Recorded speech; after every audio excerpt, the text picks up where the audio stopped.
శంకరం శంకరాచార్యం కేశవం బాదరాయణం సూత్రభాష్యకృతౌ వందే భగవంతౌ పునః పునః హరలీలావతారాయ శంకరాయ పరౌజసే కైవల్యకలనాకల్ప తరవే గురవే నమః. మౌనవ్యాఖ్యా ప్రకటిత పరబ్రహ్మతత్వం యువానం వరిశిష్టాంతేవ సదృశగణైః ఆవృతం బ్రహ్మనిష్టైః ఆచార్యేంద్రం కరకలితచిన్ముద్రమానందమూర్తిం స్వాత్మారామం ముదితవదనం దక్షిణామూర్తిమీడే. విశ్వం పశ్యతి కార్యకారణతయా స్వస్వామి సంబంధతః శిష్యాచార్యతయా తథైవ పితృపుత్రాద్యాత్మనా భేదతః స్వప్నే జాగ్రతి వా యేష పురుషో మాయా పరిభ్రామితః తస్మై శ్రీ గురుమూర్తయే నమ ఇదం శ్రీ దక్షిణామూర్తయే. తస్మై శ్రీ గురుమూర్తయే నమ ఇదం శ్రీ దక్షిణామూర్తయే. విశ్వం పశ్యతి కార్యకారణతయా స్వస్వామి సంబంధతః స్వస్వామి సంబంధతః. ఈ కార్యకారణాత్మిక కార్యాత్మికమై ఉన్నటువంటి ఒక అంశము. దీని మీద దాదాపుగా అనేక అంశాలుగా చర్చించుకుంటూ వస్తున్నటువంటి విధానము అనేక కోణాలలో అనేక అంశములుగా ప్రయాణం చేసినటువంటి దీర్ఘకాలికముగా నడుస్తున్న బాట. నిన్నటి రోజున సర్వకారణం బ్రహ్మము అని, బ్రహ్మం సర్వాధిష్టానం కాబట్టి ఆ బ్రహ్మమునందు ఉన్నటువంటి శక్తి, దాన్నే మాయాశక్తి అని చెప్పిన అన్నా. అవిభాజ్యమై ఉన్నటువంటి భగవంతుని యందు మాయాశక్తి, విడదీయరానటువంటి అనుబంధం అని చెప్పనే మాటగా చెప్తూ ఉన్నారు. దాన్ని మనకు చెప్పటానికి అర్ధనారీశ్వరులు అన్నటువంటి రూపాన్ని మన కళ్ళ ముందు ఏర్పాటు చేశారు. శివశక్తులు, శివ పార్వతులు ఇరువురు కూడా సగభాగము అవిభాజ్యమై ఉన్నటువంటి విధానాన్ని ఒక అనూహ్యమై ఇంద్రియ అగోచరమై విశ్వములో ఉన్నటువంటి ఒక పరమ సత్యాన్ని మనకు కళ్ళ ముందు ఆవిష్కరింపజేశారు. కాబట్టి బ్రహ్మము అనేది ఇంద్రియ గోచరం కాదు, శక్తి అనేది కూడా ఇంద్రియ గోచరం కాదు. చేతిని పైకెత్తావు, చేయి పైకి లెగవాలంటే శక్తి కావాలి. చెయ్యి కనబడింది, ఆ చెయ్యి పైకి లెగవటానికి ఏ శక్తి అయితే ఆధారంగా ఉన్నదో అది మన కళ్ళకు కనబడేది కాదు. కనుక ఆ శక్తి అనేటువంటి ఆధారంతోనే మన శరీరములో అన్ని భాగాలు పనిచేస్తూ ఉన్నాయి. ముఖ్యంగా ప్రాణం, ఊపిరి సంచారం చేస్తూ ఉన్నది. ఆలంబనంగా చేసుకుని నిరంతరంగా సంచారం చేస్తుంది. నువ్వు మెలకువతో ఉన్నా నిద్రపోతూ ఉన్నా నీకేం సంబంధం లేదు, సంచారం మాత్రం చేస్తావు. కాబట్టి దేని ఆలంబనంగా చేసుకుని ఇది సంచారం చేస్తూ ఉన్నది. లోపల ఒక శక్తి అనేది ఉన్నది. నీ శరీరంలో లంగ్స్ పనిచేస్తూ ఉన్నాయి, హార్ట్ పనిచేస్తున్నది, కిడ్నీస్ పనిచేస్తున్నాయి. అహర్నిశలు తల్లి గర్భములో ఏ సమయంలో అవి ఆరంభం చేయబడ్డాయో తిరిగి మరలా ఈ పృథ్వీ మాత గర్భములో చేరిపోయేదాకా అవి పనిచేస్తూనే ఉంటాయి. కేవలం అవి మాంసపిండములు. మరి ఎవరి ఆజ్ఞ, ఏ శక్తి ఆధారం పనిచేస్తూ ఉన్నాయి చెప్పండి. మనం ఒక మిషన్ ఏర్పాటు చేస్తే, మిల్లు ఏర్పాటు చేస్తే, ఆ మిల్లు నడవాలంటే ఒక శక్తి కావాలి, విద్యుత్తు అనే శక్తి. అది కంటికి గోచరించేది కాదు. విద్యుత్ శక్తి యొక్క ఆధారంతో అనేక పరిశ్రమలన్నీ కూడా శరవేగంగా తిరుగుతూ ఉన్నాయి. అలాంటి యొక్క ఆ శక్తి ఒక అనంతమై ఉన్నటువంటి శక్తి నుంచి విడుదలవుతున్నటువంటి ఈ శక్తులు ఇవన్నీ కూడా విశ్వ బ్రహ్మాండాలన్నీ కూడా వినివీధిలో ఆయా కక్షలలో నిలబడి ఉన్నాయి. ఏది కూడా ఏ సమెత్తు కూడా వెనక్కి ముందుకు పోవడానికి వీల్లేదు. ఒకానొక నియంత్రణ చేయబడ్డటువంటి దాంట్లోనే అవి తమ చుట్టూ తాము తిరుగుతూ ఉండాలి, పరిభ్రమణం చేసుకుంటూ ఉండాలి.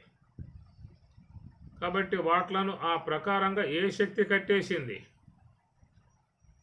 ఎన్నున్నాయి, పైకి పోతే అంతు చిక్కనంతటి విశ్వ జాలం, అనేక గెలాక్సీలు, పాలపంతలు, లక్షల కోట్ల నక్షత్ర సమూహాలు విశ్వంలో ఉన్నాయంటే మరి ఏది కూడా దేన్ని కూడా వచ్చి ఢీ కొట్టుకునే అవకాశాలు లేవు.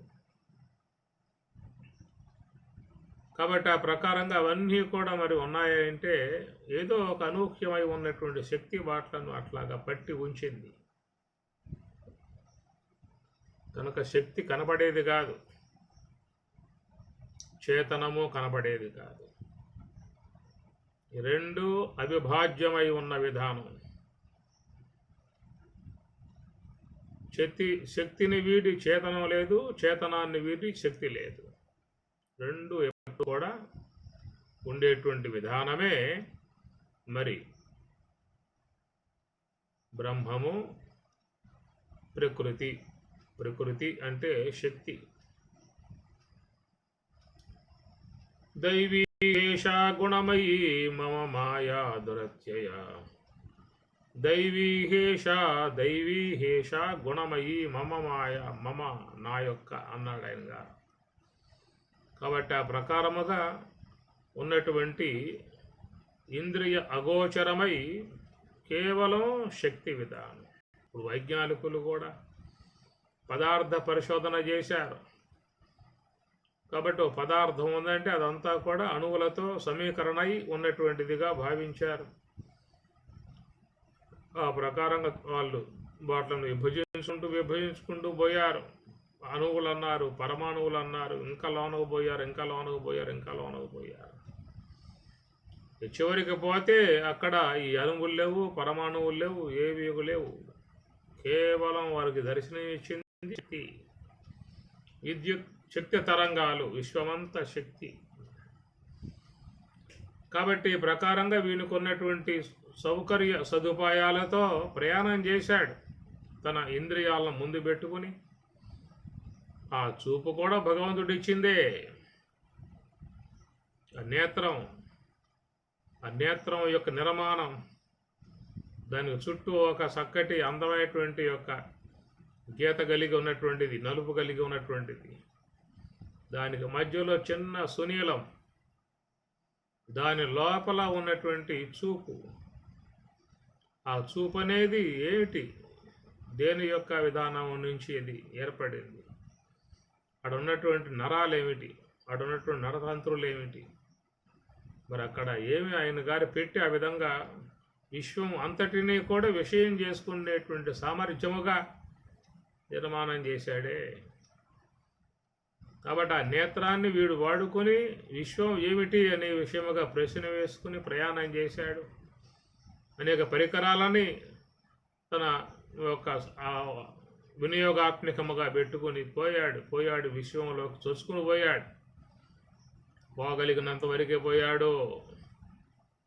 ఇంకా వాడు పోవాల్సింది చాలా ఉన్నది. అంతవరకే వానికి ఉన్నటువంటి అవకాశం, అంతవరకే పోగలిగాడు. ఇప్పుడు వినివీధిలో పోయేటువంటి వారు కూడా ఎంతవరకు పోగలుగుతున్నారు? చంద్రమండలం దాకా పోతున్నారు. అది మన భూమికి దగ్గరగా ఉన్నది, అందుబాటుగా ఉన్నటువంటిది కాబట్టి. ఇంకా దానికంటే చాలా ఉన్నాయి పైన, ఇంకా ఉన్నాయి, ఇంకా ఉన్నాయి, ఇంకా ఉన్నాయి. ఇంకంత లెక్క పోగలిగే శక్తి వీడికి లేదు. ఏమి సౌర కుటుంబంగా ఉన్నటువంటి నవగ్రహాలుగా ఉన్నటువంటి ఇంకా వాటి మీద అడుగు పెట్టలా. కేవలం భూమికి దగ్గరగా ఉన్నటువంటి చంద్రుడి వరకు మాత్రమే తన ప్రయాణం కొనసాగించుకున్నాడు. అది కూడా ఏదో అందిన వరకు పరిశోధనలు చేసుకుంటూ ఉన్నాడు. ఇంకా వాడు పోవాల్సింది చాలా ఉన్నది. వాడు పోయింది కేవలం ఈసమెత్తే మేరు పర్వతం అంతటి విజ్ఞానములో వాడికి వచ్చింది ఒక ఆవగింజలో 1% మాత్రమే. ఇంకా పోవాల్సింది, తెలుసుకోవాల్సింది మేరు పర్వతం అంతా. ఇంకేదో ఉన్నది. నాంతోస్తి మమ దివ్యానాం విభూతీనాం పరంతప. ఆ యొక్క దివ్యత్వమునకు అంతము లేదు అన్నాడు. నమే విదుషురగణాః ప్రభవం నమహర్షయః. నమే విదుః సురగణాః. సురగణములు కూడా నా యొక్క దివ్యత్వమును తెలుసుకునే విధానం అలాగే లేదు. మహర్షయః నమే విదుః మహర్షయః. మహర్షులకు కూడా సమస్త వేదాంగములను అధ్యయనం చేసి ఉన్నటువంటి వారు, తపస్సులో పూర్ణముగా మునిగి ఉన్నటువంటి వారు, సమస్త విశ్వాన్ని ఆపోసనం పట్టినటువంటి వారు, ఎన్నింటినో వాళ్ళు తెలుసుకున్న విధానమే. జ్యోతిష్ శాస్త్రం సామాన్య విషయం కాదు. అనేక శాస్త్ర విజ్ఞానం అంతయు కూడా వాళ్ళు మన ముందు ఆవిష్కరింపజేశారు. ఒక్కొక్కరు ఇచ్చినటువంటి జ్ఞానాన్ని మనం అధ్యయనం చేయాలంటే మన జీవితకాలం సాలదు. అంతటి ఆ యొక్క విధానాన్ని వాళ్ళు తపస్సు ద్వారా గుర్తించి వాళ్ళు ముందు పెట్టారు. ఎంత పెట్టినప్పటికి కూడా నమే విదుసురగణాః ప్రభవం నమహర్షయ. మహర్షులకు కూడా నా ప్రభావం, నా యొక్క మహిమ వాళ్ళకు కూడా తెలియదు. ఒకవేళ తెలిసినా కానీ అది కేవలం ఒక అల్పమాత్రము, అణుమాత్రమే అని అన్నాడు. ఇంకంతకు మించినటువంటి యొక్క విధానం అంతయు కూడా లోపల ఉన్నది. కాబట్టి మానవుడు చేసిన ప్రయాణం చాలా చాలా తక్కువ. ఎట్లయితే అనంత విశ్వం ఉండగా అనంత విశ్వ బ్రహ్మాండాల్లోకి వీడు పోవాలని చెప్పనంటే వానికి ఉన్న శక్తి చాలా పరిమితమైనటువంటిది. అట్లాగా అనంత శక్తి విధానం అంతయు కూడా చూసినట్లయితే బ్రహ్మమునకు అవిభాజ్యమై ఉన్నటువంటి ఒకానొక శక్తి అనే పేరు పెట్టారు. ఆ శక్తే తరంగాలుగా మన ముందు ఈ విధముగా గోచరిస్తూ ఉన్నది. ఏమి విశ్వ తరంగాలన్నీ కూడా ఎట్లయితే సముద్రములో భాగమై ఉన్నటువంటి తరంగాలుగా దర్శనం ఇస్తూ ఉన్నాయో, అట్లాగా శక్తి యొక్క భాగముగానే దాంట్లో ఉన్నటువంటి ఎగసిపడేటువంటిది అలల్లాగా మనకి విశ్వరూపాలు గోచరిస్తూ ఉన్నాయి. ఈ విధముగా అలలు ఎగిసబడి తిరిగి మరలా సముద్రంలోనే కలిసిపోతూ ఉన్నాయో, అట్లాగా విశ్వంలో కూడా అలల్లాగా ఎగసబడేటువంటి ఈ నామరూపాత్మక విశ్వ పదార్థములు కూడా తిరిగి మరలా అవ్యక్తములోకి విశ్వ యొక్క శక్తిలోకే మొత్తం కూడా వెళ్ళిపోతూ ఉన్నాయి.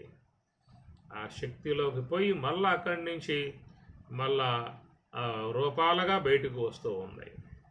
ఎగసిపడే అలలు ఏ ప్రకారముగా అవి తీరము చేరి సమస్యపోయి సముద్రంలో కలిసిపోయి తిరిగి మరలా మరొక రూపముగా మరొక అలగా ఎట్లా అయితే ఇది వస్తూ ఉన్నదో, అట్లాగే విశ్వంలో కూడా పరిణామం చెందినటువంటి యొక్క ఇవన్నీ కూడా మరలా శక్తిమయముగా శక్తిలోకి వెళ్ళిపోతూ ఉన్నాయి.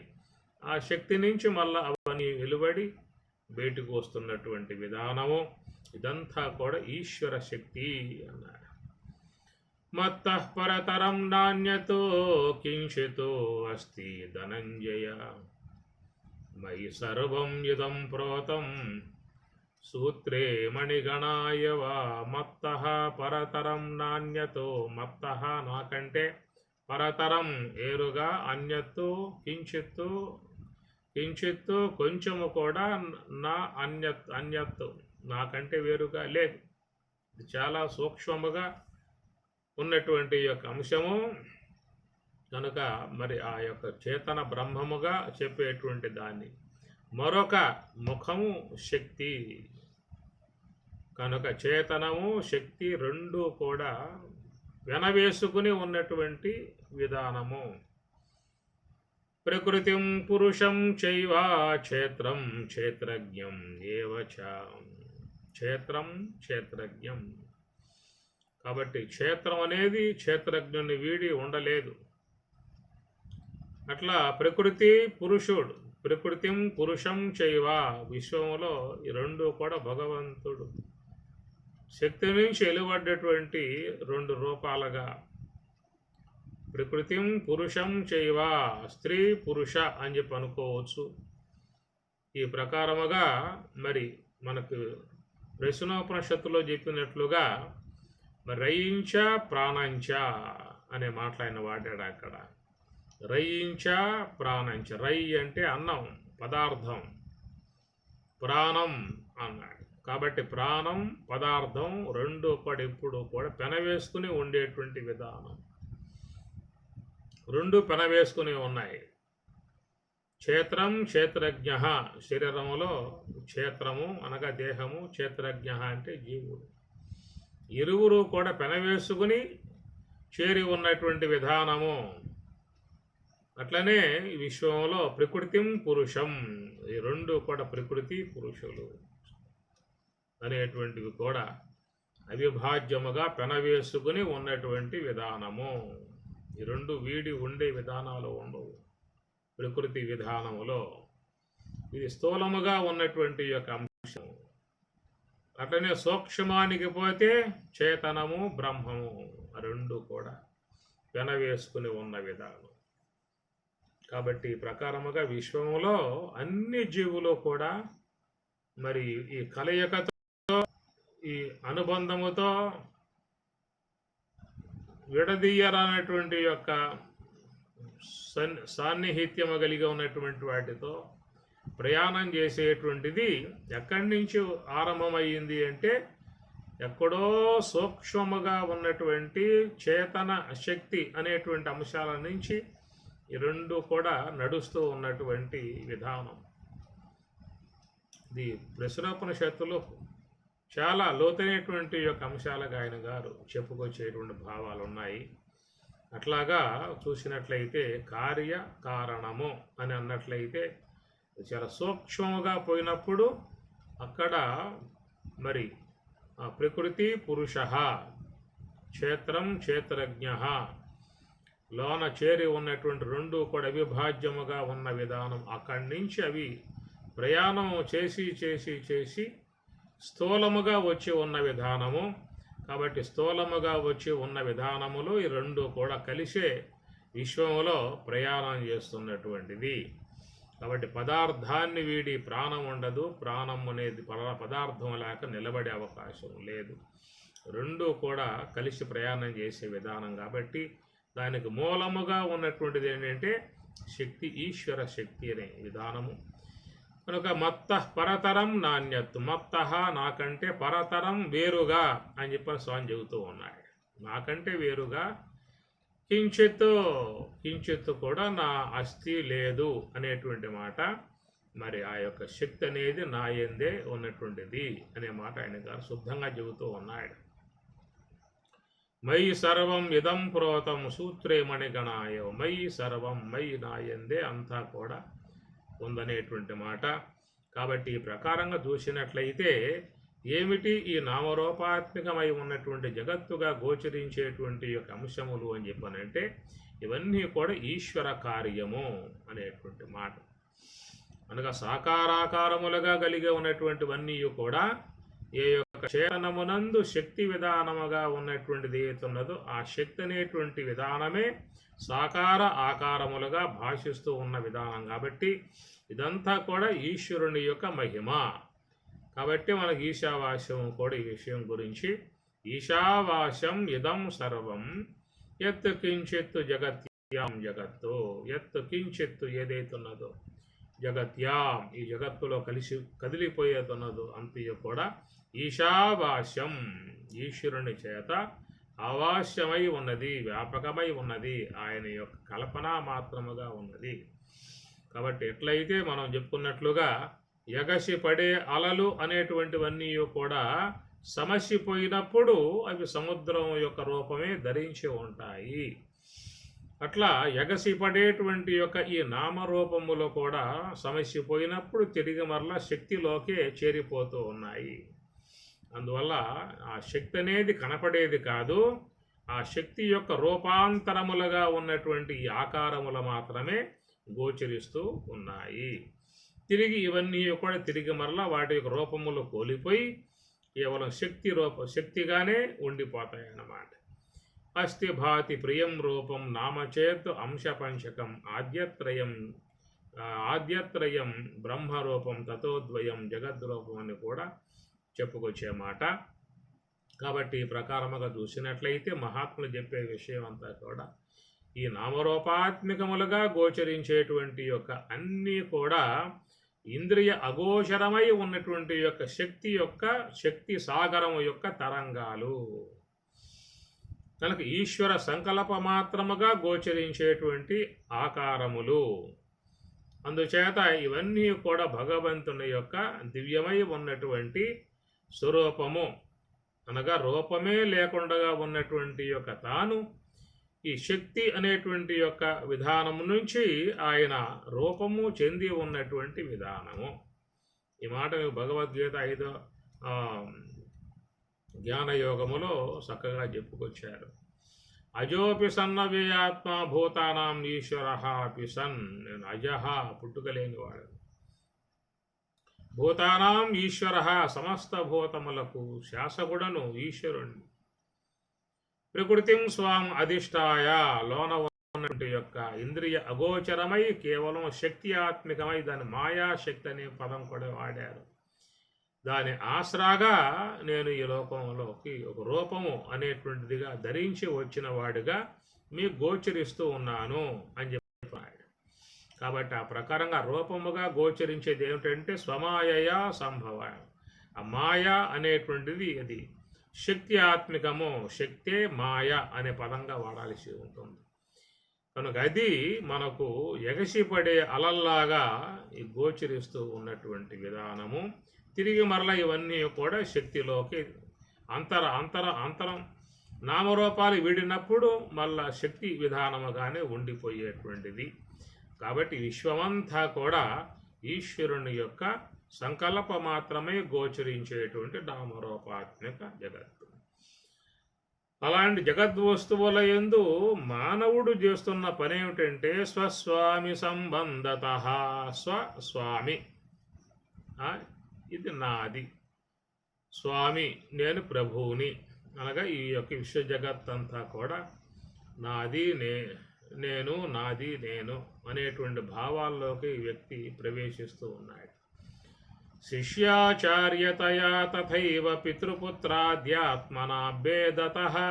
ఈ విశ్వమంతా కూడా నామరూపాలు ఏ విధముగా ఉన్నాయి అనేటువంటి మాటకి శిష్య ఆచార్యుడు, పితృపుత్ర కుమారుడు తండ్రి అనేటువంటి విధాయకాలుగా భేదతః అనేక భేదములుగా విశ్వంలో గోచరిస్తూ ఉన్నాయి.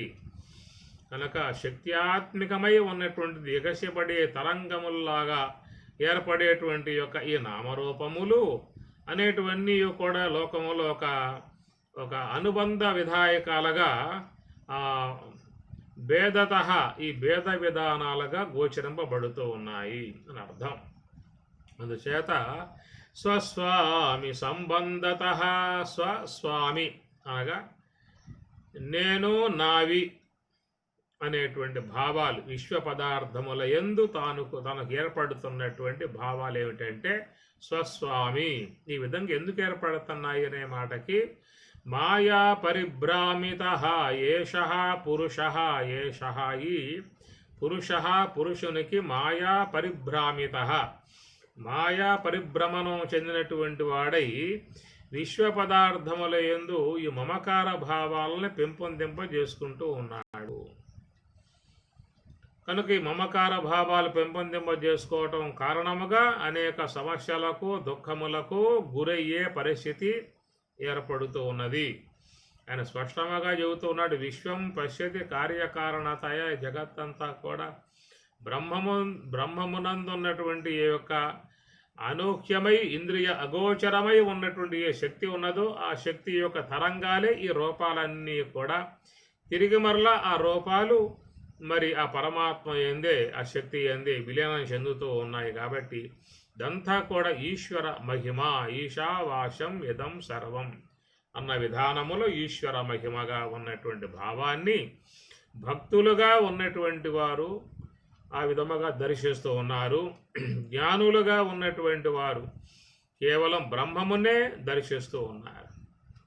భక్తులు వాళ్ళ భావన ఏంటంటే ఇదంతా కూడా భగవంతుని సర్వేశ్వరుని సాకార ఆకారము అనేటువంటి మాట.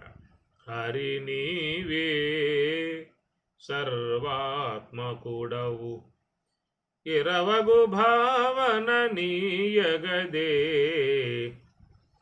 హరి నీవే సర్వాత్మకుడవు,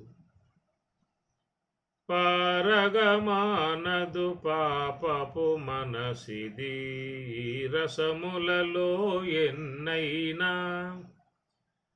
నీరజాక్షయిది నీమయమేయని ఈ రీతిని తలపీయగదే. సర్వేశ్వరా, నాకున్నదే మనస్సు, నా మనస్సుకి ఇలాంటి తలంపు, ఇలాంటి భావం నాకు ప్రసాదించు సాగు అన్నాడు. పారగమానదు పాపపు మనసిది, మనస్సు దోషాలతో చేరి ఉన్నది. అది ఎక్కడెక్కడికో పోవడం అనేది అలవాటైంది, దానికి పోతా ఉంటుంది. ఒకవేళ పోనీగాక నా మనస్సుకున్నదే ఇదంతా కూడా నీ మహిమయే అన్న ఒక్క తలంపు నాకు ప్రసాదించు స్వామి. అనగా ఈ మనస్సు పోతుంది, కానీ ఏమైందంటే ఎక్కడ పోయిన చోటల్లా వాటి ఎందు రాగభావాలను పెంపొందింపజేసుకుంటూ ఉన్నాం, మమకార భావాలను పెంపొందింపజేసుకుంటూ ఉన్నాం, అనేక రకాలుగా వాటి ఎందు మోహాలని అలముకుంటూ ఉన్నాం. దీనివల్ల అలా అనేకమైనటువంటి దుఃఖములు, సమస్యలు, బాధలకు గురవుతున్న పరిస్థితి. కానీ ఉన్న వాస్తవం వేరు, మనం పొందే భ్రమలు వేరు. కాబట్టి వాళ్ళు స్పష్టంగా చెప్పేస్తూ ఉన్నారు, ఇదంతా కూడా మత్తః పరతరం నా అన్యతో, ఇది నా యందు కల్పనా మాత్రముగా తొయ్యబడుతూ ఉన్నాయి. నేను మూల చేతనమును, నా చేతనానికి అనుగుణ్యముగా ఉన్న నా యొక్క శక్తి, మాయాశక్తి, అవ్యక్త శక్తి, ఆ శక్తి యొక్క తరంగాలే ఈ రూపాలు. ఈ రూపాలు ఎక్కువసేపు ఉండవు.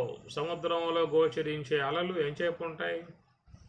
కొత్త ప్రయాణం చేస్తుంది, ఒక నిమిషాల పాటు ప్రయాణం చేస్తుంది, మనం చూస్తూనే ఉంటాం. మన కళ్ళ ముందు అది నడుస్తూ ఉంటుంది, వచ్చి చివరికి అక్కడ సమస్య పోతుంది, తన ఉనికి లేకుండా సముద్రంలోకి చేరిపోతుంది. అట్లాగా అవ్యక్తముగా ఉన్నటువంటి యొక్క శక్తి నుంచి ఏర్పడేటువంటి తరంగాలు ఏవైతే ఉన్నాయో నామరూపాలు, ఇవన్నీ వస్తూ ఉన్నాయి. ఇవన్నీ కూడా ఈశ్వరుని యొక్క మహిమ, ఈశ్వరుని యొక్క శక్తి అనేటువంటిది. అయ్యా నా మనసు పోతూ ఉన్నది, దాన్ని ఆపే శక్తి నా దగ్గర లేదు. కానీ మనసు పోయిన చోటల్లా కూడా చూసినట్లయితే అంతా కూడా నీ యొక్క శక్తే, నీ మహిమ అనేటువంటి భావన నా మనస్సుకి ప్రసాదింపము అనేటువంటి భావనగా భక్తుడుగా అన్నమయ్య భగవంతుని వేడుకుంటూ ఉన్నాడు. చూడక మానవు చూచేటి కన్నులు, ఏడనేవైన ఇతరములు, నీడలనింత నీ రూపములనే,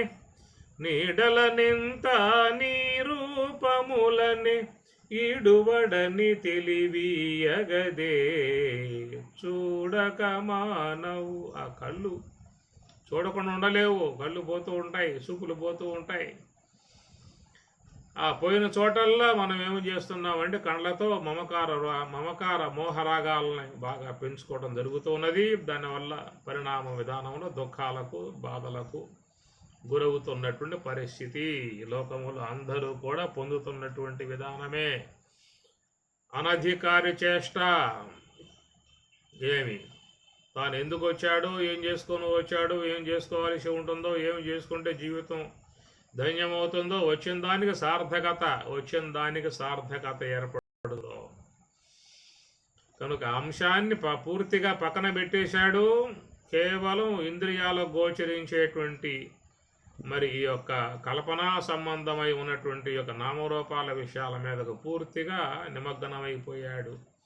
వాటి యందు అనధికారి చేష్టగా రాగభావాలని ముద్ర వేసుకుని అవి అంతరిస్తే దుఃఖిస్తూ ఉన్నాడు, కొత్తగా ఏర్పడుతుంటే సంతోషపడుతూ ఉన్నాడు.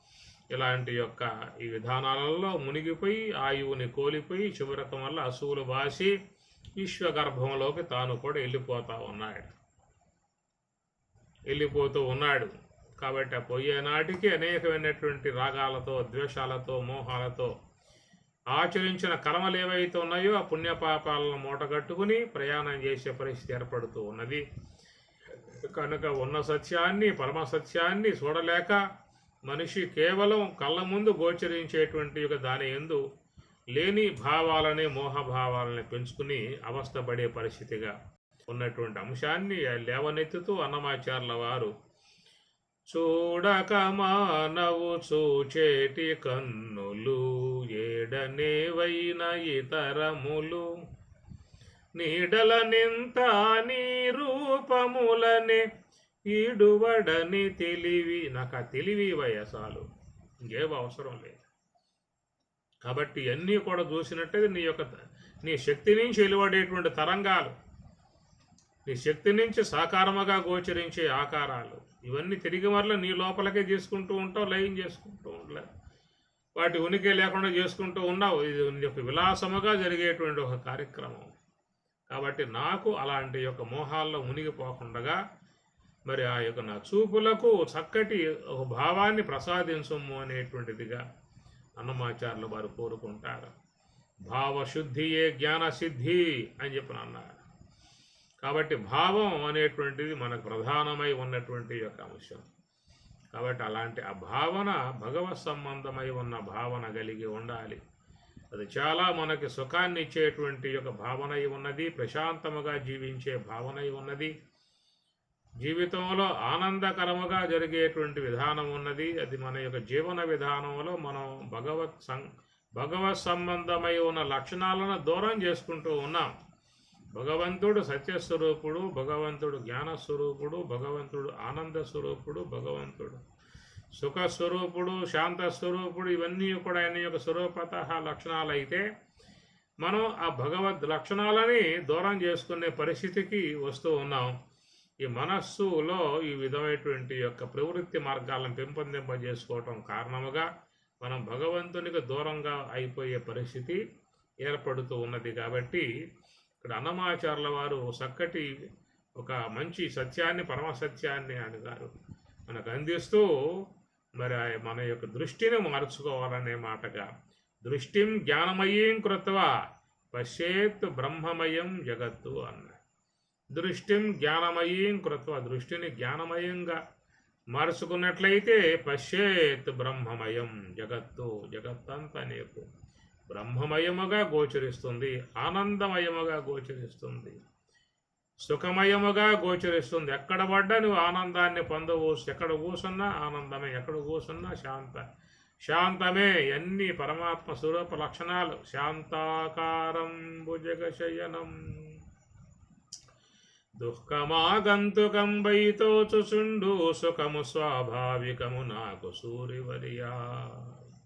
ఆంజనేయ, నేను సుఖస్వరూపుణ్ణి, దుఃఖము ఆగంతుకం వైతోచుచుండు. ఆ దుఃఖములు అనబడేటువంటివి నువ్వు తెచ్చుకుంటూ ఉన్నావు. కనుక నీ మనస్సు లేనిపోనివి కల్పనలు చేసుకుని, లేనిపోని మోహాలు పెంచుకుని, లేనిపోని రాగాలు పెంచుకుని, దాని నుంచి నువ్వు దుఃఖాలను నిర్మాణం చేసుకుంటూ ఉన్నావు. దుఃఖం నా లక్షణం కాదు, దుఃఖం నా యందు లేదు. నేను కేవలం సుఖస్వరూపుణ్ణి, ఆనంద స్వరూపుణ్ణి. అలాంటి దానిని నువ్వు కోల్పోతూ ఉన్నావు. ఇందుకు కారణం ఏంటంటే నువ్వు ఉండకూడని భావాలను నువ్వు పెంపొందింపజేసుకోవటం కారణముగా అని చెప్తూ ఉన్నాడు. కాబట్టి అందుచేత మన ఎదురుగా ఉన్నటువంటి యొక్క భగవత్ తత్వాన్ని మనం కోల్పోవటం కారణం ఏంటంటే మన మనస్సును మనం సరైనటువంటి యొక్క కోణంలో మరి సరైనటువంటి యొక్క మార్గములో ప్రవేశింపజేయకపోవటమే కారణము. అందుచేత ఇక్కడ గమనించినట్లయితే ఈ జగత్తంతా కూడా ఒక మాయా సంబంధమై ఉన్న విధానము నుంచి రూపములు ధరిస్తున్న విధానము. అనంత శక్తి ఏతున్నదో, విశ్వశక్తి ఏదైతే ఉన్నదో, సమస్త గ్రహమండలాలకు అధిష్టానమై ఉన్న శక్తి ఏదైతున్నదో, సమస్త శరీరాలకి ఆధారమై ఉన్న శక్తి ఏదైతే ఉన్నదో, సమస్త ప్రాణములకు అధిష్టానముగా ఉన్న శక్తి ఏదైతే ఉన్నదో, సమస్త ఇంద్రియాలు కదలటానికి ఏ యొక్క శక్తి ఆధారమై ఉన్నదో, అలాంటి ఆ శక్తి విశ్వశక్తి, దాని తరంగాలే ఈ రూపములు అనబడేటువంటివి. ఇవి కేవలం ఒక లీలా మాత్రముగా గోచరించి తిరిగి మరలా అవ్యక్తంలోకి వెళ్ళిపోయే విధానముగా ఉన్నటువంటివి. అలాంటి వాటి యందు మనం మరి చూసినట్లయితే ఈ రాగభావాలను పెంపొందింపజేసుకోవటం కారణముగా మరి ఈ యొక్క అనేక దుఃఖములు, జన్మ పరంపరలు పొందేటువంటి పరిస్థితి అనేది ఏర్పడుతుంది. కాబట్టి శంకరాచార్యుల వారు స్వస్వామి సంబంధత, స్వస్వామి తనది కానటువంటి యొక్క దాని యందు నాదనేటువంటి యొక్క మమకార భావాలు పెంపొందింపజేసుకోవటము ఏమి. అందుచేత ఇది కేవలం ఒక సాక్షి మాత్రముగా ఉండగలిగితే చాలా వరకు మనం ఈ సమస్యల నుంచి బయటపడే అవకాశం ఉంటుంది. ఉదాసీనవత్తు ఆసీన, పరమాత్మ గీతలో అంటూ ఉన్నాడు. ఉదాసీనవత్తు ఆసీన, జ్ఞానిగా ఉన్నటువంటి వాడు విశ్వ జగత్తు యందు కేవలం సాక్షి మాత్రముగా దర్శించే విధానం ఉంటుంది. దాని యందు ఎలాంటి యొక్క మమకార భావన, మోహభావాలు పెంచుకునే విధానం వాళ్ళు చెయ్యరు. కాబట్టి ఇది కేవలం మరి మనకు మంత్రపుష్పంలో కానీ, పురుష సూక్తములో కానీ, భాగవతంలో కానీ అన్ని చోట్ల మనకి ఈ యొక్క భావాన్నే ప్రస్ఫుటముగా చెప్పుకొస్తూ ఉన్న విధానము. విశ్వం నారాయణం దేవమక్షరం పరమం పదం విశ్వతః పరమానిత్యం విశ్వం నారాయణం హరిం విశ్వమే వేదం పురుషస్య విశ్వముపజీవతి పతిం విశ్వస్యాత్మస్వరగం.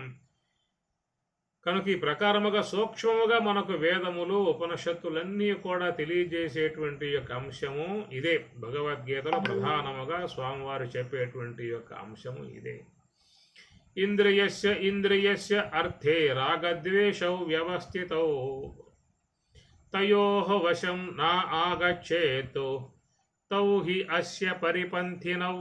ఇంద్రియస్య ఇంద్రియస్య అర్థే రాగద్వేషౌ.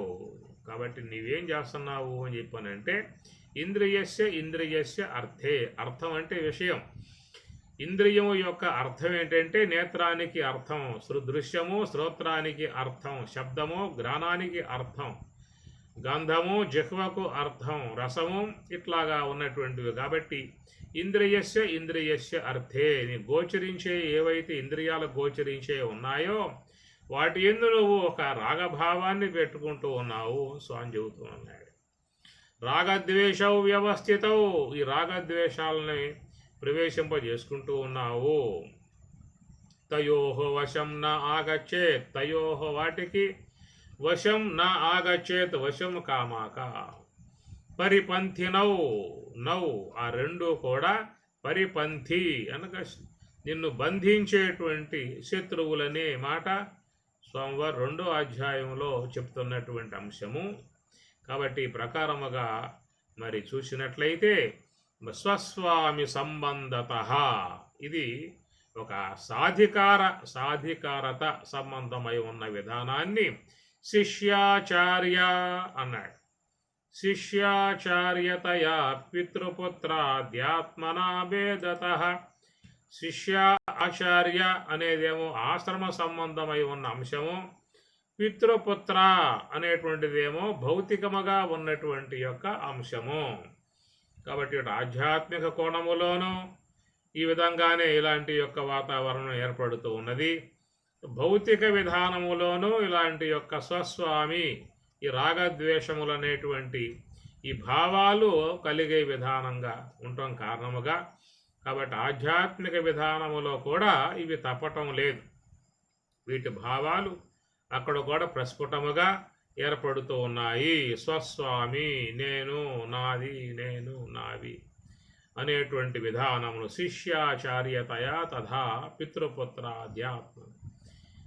కనుక ఆశ్రమం అనేది ఏమిటంటే ఉన్న మోహాలు తొలగింపజేసుకోవటానికి, ఉన్న దుఃఖాల నుంచి బయటపడటానికి, ఉన్న సమస్యల నుంచి బయటపడటానికి, మరి ఉన్నటువంటి ఈ రాగద్వేషాల నుంచి బయటపడటానికి, చక్కటి వ్యక్తిత్వాన్ని పెంపొందింపజేసుకోవటానికి, తన యొక్క జీవితమును సకదిద్దుకోవటానికి, మంచి మార్గమును అవలంబింపజేసుకోవటానికి, జీవిత పరమార్థమును పొందింపజేసుకోవటానికి, ఇలాంటి విధానముల కోసముగా ఏర్పడ్డటువంటి యొక్క వాతావరణం ఆశ్రమ వాతావరణం.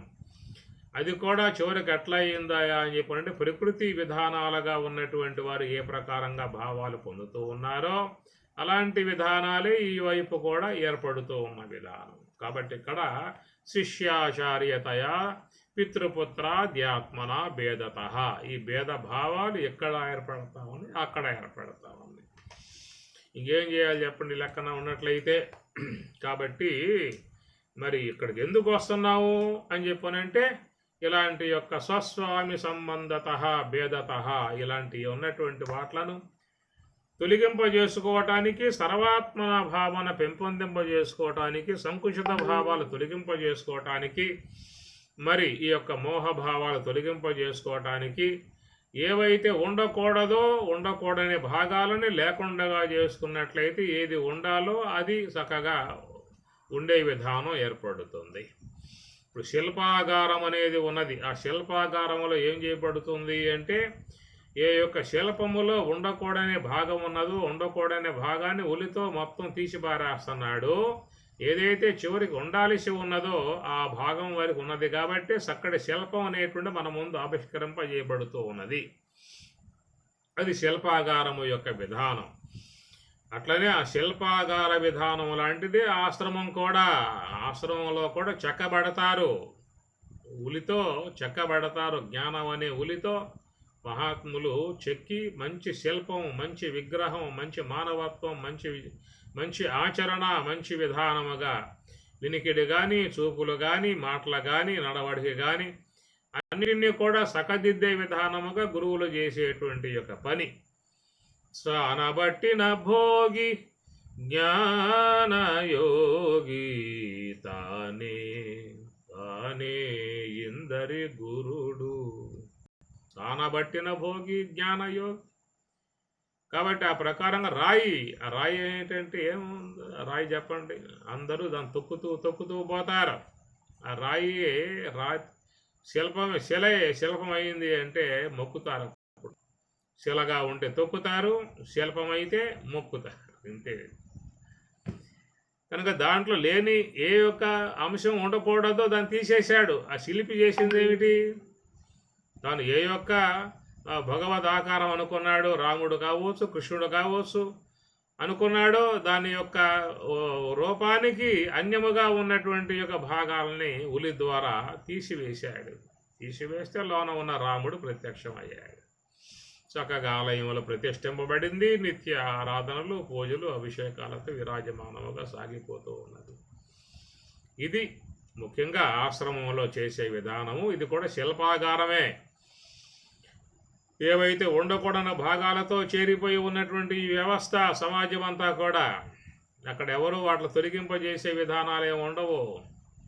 రాళ్ళులాగా తయారై ఉన్నటువంటి విధానాలు, ఆ రాళ్లను మంచి శిల్పాలుగా చేసే విధానమే గురువులు, గురు మహాత్ములు. వాళ్ళు బాగా చెక్కుతారు. కొంతమంది బాధపడతారు. బాధపడ్డా కానీ వాళ్ళు ఉంటారు. సిద్ధయ్యని కొట్టేవారు, ఈడ్చి లాగి బయట పారేసేవాళ్ళు, 2 కాళ్ళు పెట్టి లాగి పారేసారా, వాడేం వదలలేదు. వదిలిపెట్టను నీదు పాదములు శ్రీ గురు బ్రహ్మం, వదిలిపెట్టను నీదు పాదములు, వదిలిపెట్టను నీదు పాదము. వనజమునులు ముదము మీర చదడు గాల్పు అగ్ని నీరు, జగతి కాదారంబు దెల్పక వదిలిపెట్టను. ఇది వాడు పట్టాడు గట్టిగా. గగన సదృశముంబైన ఆత్మగనగానెవరి తరము సుధులు కావు బుద్ధులు కావు సూక్ష్మ రూపము తెన్ను తెలియ. ఇది 80 కాదురా, ఇది త్రిమూర్తులు కూడా సాధ్యం కాలేదురా, పోరా ఇంటికి అని చెప్పాను. ఆయన గారు ఈ కొడుకులేమో లాగి బయటి పారేయటం వీళ్ళ పని. ముగ్గురు మూర్తుల కలవి గాని మూలమేదో గురుని సూత్రము జాడ జల్పక ఎన్ని చెప్పిన సర్వసాక్షి తెన్నుగానక వదిలిపెట్టను. ఇందుకోసం పోయారయ్య వాళ్ళు, దానికోసంగా పోయారు.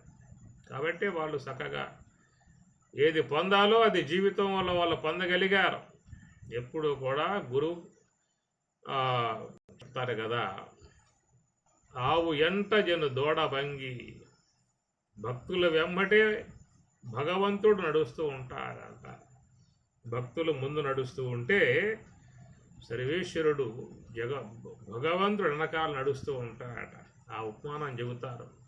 గోవు ముందు పోతూ ఉంటే దూడ వెనకాల నడుస్తూ ఉంటుందట. అట్లా భక్తుడు నడుస్తూ ఉంటే భగవంతుడు వెనకాల రక్షణగా నడుస్తూ ఉంటాడు. అట్లాగా గురువు నడుస్తూ ఉంటే ఆయన వెంట శిష్యుడు కూడా నడిచే విధానం ఒక సాంప్రదాయం లోకంలో ఉన్నది. ఆ విధముగా ఉన్నప్పుడే ఆయన ద్వారా ఆ దివ్యత్వమును కానీ భవ్యత్వమును కానీ చక్కగా మంచి జ్ఞానాన్ని కానీ పొందే అవకాశాలన్నీ కూడా ఏర్పడతాయి. ఆ నమ్రత, ఆ విధేయత, అవన్నీ కూడా రావాలి. ఆ మార్పు, ఆధ్యాత్మికం అనేది ఒక మార్పు అనేటువంటిది రావటానికి, వ్యక్తిత్వంలో మంచి మార్పు రావటానికి, ఎట్లయితే ఆ శిల్పముగా, అందమైన శిల్పముగా, ఎంతో సుందరోపేతమైన శిల్పముగా, సొగసులొలికేటువంటి యొక్క రూపముగా, చక్కటి కళలు ప్రకాశమానముగా ఉండే విధానాలు, కొన్ని విగ్రహాలు చూస్తూ ఉంటే అట్లాగే మనం నిలిచిపోతాం. అంతటి విధానం. మాకు బందనపల్లిలో ఆశ్రమంలో స్వామివారు, అన్నయ్య తీర్థ స్వామివారి విగ్రహం స్వయంగా మేము వెళ్ళి దగ్గర ఉండి చెప్పి చేయిస్తే ఎంతో అద్భుతముగా స్వామివారు వచ్చేసినట్లుగానే ఉంటుంది. మీకు మదనపల్లి పోయి చూడనట్లు. పక్కన అమ్మవారు కూర్చున్నది, లక్ష్మీ అమ్మవారు. అసలు ఆ ముక్కు కానీ, ఆ చెంపలు కానీ, ఆ గడ్డం పరిష్గా చూస్తే ఎంత అందాలు దాంట్లో గోచరిస్తాయో. అంత అందంగా తీసుకొస్తాడు. ఆ శిల్పికి ఉన్నటువంటి నైపుణ్యత, అందం తీసుకొస్తాడు. ఎంత వల్లైనా మొక్కాల్సిందే, పానసారం పడాల్సిందే, సాష్టాంగ నమస్కారం చేయాల్సిందే. అలాగా చేయగలిగేటువంటి విధానం గురువు కూడా ఉన్నది. గురువు కూడా చేయగలుగుతాడు. అయితే ఆయనకు అనుగుణ్యముగా వీడు ఉండాలిగా. ఉండగలిగితే చేస్తాడు. వాడు ఎదురు తిరుగుతూ ఉన్నాడే, ఏం చేసే అవకాశం ఏర్పడుతుంది. గురుమాత అమ్మగారు అమృత బాణం తీసుకుని బయలుదేరింది. అమృత బాణం తీసుకున్నది, చక్కగా బయలుదేరింది. గురువుగారి సేవ చేసుకోవాలి, గురువుగారి మందిరం నిర్మాణం చేసుకోవాలి, చక్కగా ఆయన యొక్క సేవ చేసుకోవాలి. ఎందుకంటే ఆయనతో ఉన్నది అమ్మగారు, ఆయన సేవ చేసుకున్నది. కాబట్టి ఏమన్నా స్వామివారికి మన వంతుగా సేవలు అందించాలి అనేటువంటి విధానముగా నేను కూడా బయలుదేరాను. మన వాళ్ళు కూడా కొంతమంది వచ్చారు. ఏదన్నా గురువు గారికి మన సేవ చేసుకోవాలి అనేటువంటి భావనతో అమ్మగారు చతుస్సోపానాలు పొంది ఆయన ద్వారా గురు అనుగ్రహానికి పాత్రురాలై నిరంతరముగా స్వామివారి సేవలో ఉంటూ, స్వామివారిని స్మరించుకుంటూ ఉంటూ పరమ భక్తిగా ఉంది. ఏదన్నా చేయాలి, గురువు గారికి మంచి కార్యం చేయాలి అన్న భావంతో అమృత కలశముతో బయలుదేరింది. చక్కగా లగ్నం పెట్టుకున్నది. ఒక నిర్మాణం చేసేటువంటి యొక్క వాళ్ళను కూడా తీసుకున్నది. ఎంతో ఉత్సాహముగా పోయి చేద్దామనే ఉద్దేశంతో పోయి మరి ఈ విధంగా చూస్తే చివరికి ఆ మీటింగ్ పెట్టారు. ఆ మీటింగ్లో అందరూ మాట్లాడారు. ఆ చివరికి రసాభాసగా ఏర్పడి, ఏమమ్మా నువ్వే చిలుక్కుంటావా, నువ్వే మంత్ర పర్వతం వింటావా, నువ్వే పామును చుట్టేసుకుంటావా, నువ్వే చిలుక్కుంటావా, నువ్వే అమృతం పట్టుకొస్తావా, మేము చిలకలేమా, మేము తిప్పలేమా, అమృతం తేలేమా అన్న కోణాల్లో వాళ్ళు మాట్లాడారు. సరే చిలుక్కుండ్రా అని చెప్పేసి ఆ తాడు బంగారు అక్కడే పడేసి అమ్మగారు కలశంతో, అమృత కలశంతో వెళ్ళిపోయింది. ఆ పండ ఏమవుతుంది చెప్పండి. ఎంత ఆశతో ఎంత ఉన్నతంతో మరి ఆమె గారు 30 లక్షలు కావచ్చు, 40 లక్షలు కావచ్చు, 50 లక్షలు కావచ్చు పెట్టేస్తా అనే విధానంగా వచ్చినప్పుడు అమ్మ చాలా సంతోషంగా వచ్చావు, కాబట్టి మంచిగా చేయమ్మా, మేము నీకు తోడుగా ఉంటాం, మేము కూడా సహాయంగా ఉంటాం అన్నటువంటి మాటలే రావాలి. ముఖ్యంగా అది భక్తులుగా ఉన్నటువంటి వాళ్ళు ఆ మాటలే మాట్లాడతారు కూడా. ఎంతో ఉత్సాహంగా వచ్చింది కదా. ఎక్కడో ఉన్న తల్లి ఇక్కడికి వచ్చిందంటే ఆమె లక్షలు పెడుతుందని చెప్పానంటే గురువు మీద ఉన్నటువంటి భక్తి. కాబట్టి అమ్మ నువ్వు చేయి, వెనకాల మేము ఉంటాం, మాకు కూడా ఏదైనా కొంచెం చెప్పు, మేము కూడా సహాయంగా ఉంటాం, మీకు తోడుగా ఉంటాం అన్న మాటలే భక్తులై ఉన్నటువంటి వాళ్ళకి రావాల్సి ఉంటుంది. అవి వచ్చాయా? ఏం ప్రసాద్ గారు, నువ్వు వచ్చావుగా, నేను వచ్చాక, నరసింహులు వచ్చాడుగా, అందరం పోయాంగా, చివరికి ఏం చేశాం? చేతులు ఊపుకుంటూ వచ్చేసాం.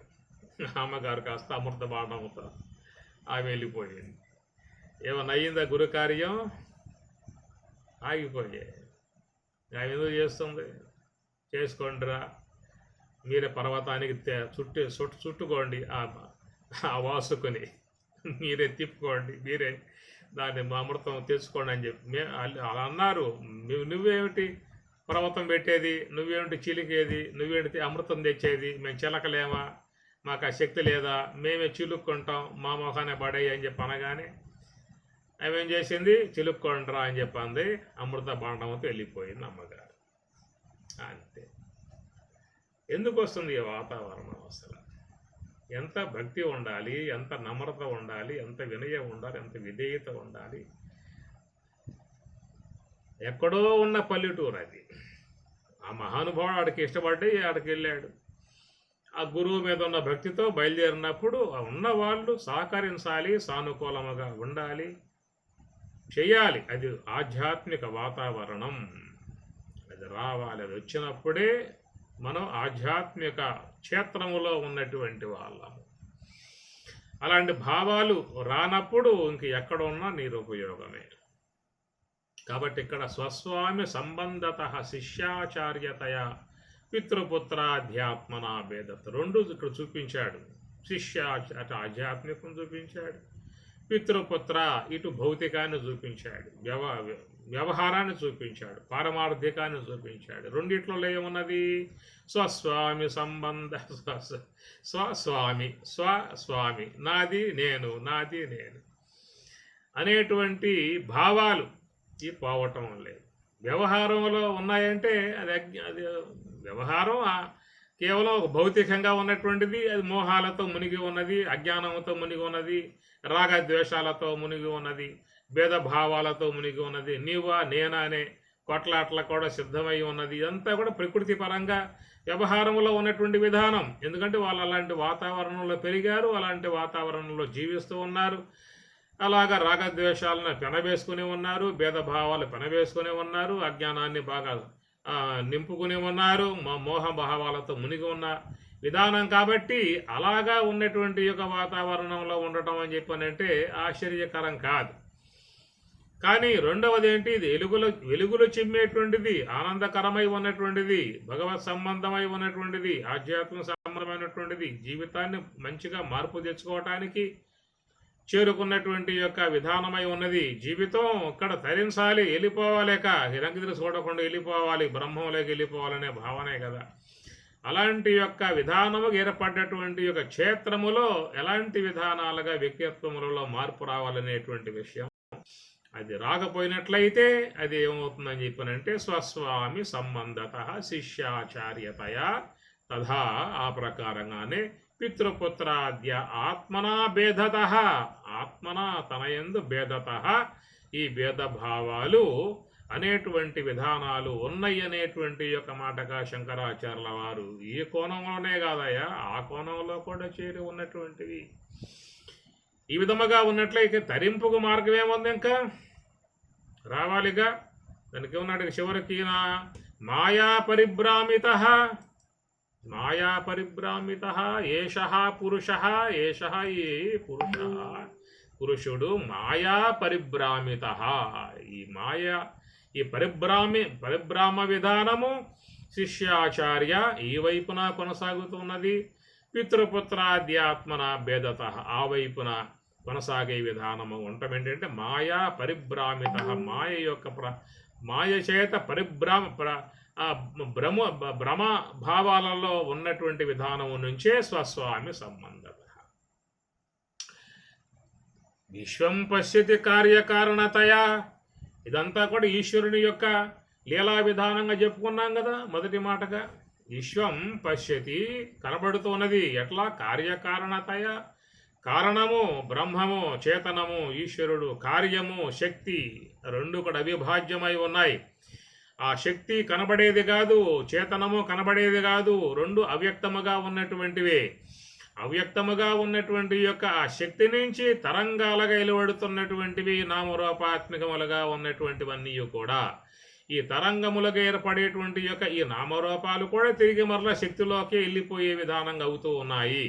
అలాంటి వాటి యందు భక్తులై ఉన్నటువంటి వారు విశ్వం నారాయణం దేవమక్షరం పరమం పదం విశ్వత పరమానిత్యం అనేటువంటి భావనగా వాళ్ళు చక్కగా వినమ్రులై రెండు చేతుల్లో జోడించి శిరస్సును వంచి భగవంతునికి గురువుకి నమస్కారం చేసే విధానముగా వాళ్ళు పూర్తిగా వినమ్రులై ఆయనకు దాసులైపోతూ ఉన్నటువంటి విధానముగా అవుతూ ఉండగా, కానీ రెండవ పక్షంగా ఎట్లా ఉన్నది అంటే స్వస్వామి సంబంధత శిష్యాచార్యతయా తథా పితృపుత్ర, ఈ రెండు యందు కూడా ఈ వ్యవహార కోణమే కనబడుతూ ఉన్నంత కాలం ఇక ఆధ్యాత్మికముగా వాడు తరించడానికి అవకాశం లేని విధానమే అవుతుందనేటువంటి ఒక ఉదాహరణకు ఒక సన్నివేశాన్ని మనం గతంలో అందరం చూసి ఉన్నాం. కాబట్టి దాన్ని తీసుకున్నట్లయితే అది తరింపు ఆధ్యాత్మిక విధానంలో కలిగే విధానం కాదు. కాబట్టి మంచి మార్పును కోరుకోవాలి, మంచి ఆచరణ కోరుకోవాలి, మంచి మన యొక్క వ్యక్తిత్వంలో చక్కటి సాత్విక విధానముగా ఏర్పడాలి. అప్పుడే మంచిగా ఏదైనా జరిగే అవకాశం ఏర్పడుతుంది అన్న కోణములో చివరికి మరి అన్నయ్య తీర్థస్వామి వారి యొక్క విషయంలో ఏదన్నా మంచిగా జరిగే విధానం అని చెప్పి అనుకుంటే అది చివరికి ఈ విధంగా ఉన్న వ్యక్తిత్వాల కారణంగా అది కాస్త దూరం అవుతున్నటువంటి పరిస్థితి. ఇలాంటి విధానాలు మన యొక్క స్వరాజ్య ఆశ్రమం చాలా చోట్ల, రేపల్లె పేర్లు ఎందుకులే చెప్పటం, మరి చాలా చోట్ల అది వెనకబడిపోతున్నటువంటి పరిస్థితి. ఈనాడు మిషన్ కానీ రామకృష్ణ మిషన్ కానీ ఉన్నత స్థాయిల్లో ఎంతో శిఖరాగ్రములటువంటి ఇస్కాన్ ఇంటర్నేషనల్ లెవెల్లో ప్రభుపాద విశ్వవ్యాపకముగా. కారణం ఏంటంటే ఇది చూడండి, ఇస్కాన్ హరే కృష్ణ అని అంటాం కదా, దాంట్లో ఎంత భక్తి భావన, ఎంత వినమ్రత, ఎంత సేవా భావన చూస్తే మనకు చాలా ఆశ్చర్యము, చాలా ఆనందం కలిగే పరిస్థితి. అది మార్పు అన్నమాట, వ్యక్తి యొక్క మార్పు అనేటువంటిది. సాయిబాబా, పుట్టపర్తి సాయిబాబా కాడ చూస్తాం కదా, ఎంత పెద్ద పెద్ద ఆఫీసరులు, పెద్ద పెద్ద మంత్రులు, రాష్ట్రపతులు కూడా వచ్చి మరి శిరస్సు వంచి వినమ్రులుగా అయిపోయే పరిణామం. అలాంటి మార్పు అన్నమాట. ఆ మార్పు అనేది సహజముగా ఆధ్యాత్మిక కోణములో రావాలనేది అన్ని చోట్ల చూస్తున్న విధానము. కానీ మన అనుకున్నటువంటి చోట మాత్రం కొంచెం పరిణామాలు భిన్నముగా ఉన్న విధానం. కాబట్టి గురువులు ఆశించినటువంటి మేరకు అభివృద్ధి అనేటువంటిది కలకపోవడం కారణం ఏంటంటే దాంట్లో ఉన్నటువంటి వ్యక్తులలో సరైనటువంటి యొక్క మార్పు రానంత వరకు అభివృద్ధి అయ్యే అవకాశం. ఎంత గొప్ప బోధ కలిగి ఉన్నాను, ఎంత గురువులు వారి యొక్క శక్తి మేరకు శక్తి మించిన మేరకు వాళ్ళు శ్రమ చేసినను, దాని యొక్క విధానాన్ని పెంపొందింపజేసినను అది ముందుకు పోకపోవటం కారణం ఏంటంటే పరిణామం చెందినటువంటి యొక్క వ్యక్తిత్వములుగా ఉన్నట్లయితే గురువుల యొక్క ఆశయాలు కూడా నీరుగారిపోయే పరిస్థితి, దిగజారిపోయే పరిస్థితి లాంటిది ఉంటుంది. కాబట్టి అన్నటువంటి అంశము స్వస్వామి సంబంధత శిష్యాచార్యతయా పితృపుత్రాధ్యాత్మన భేదత మాయా పరిభ్రామిత స్వప్నే జాగ్రతివాయ ఏష పురుష మాయా పరిభ్రామిత.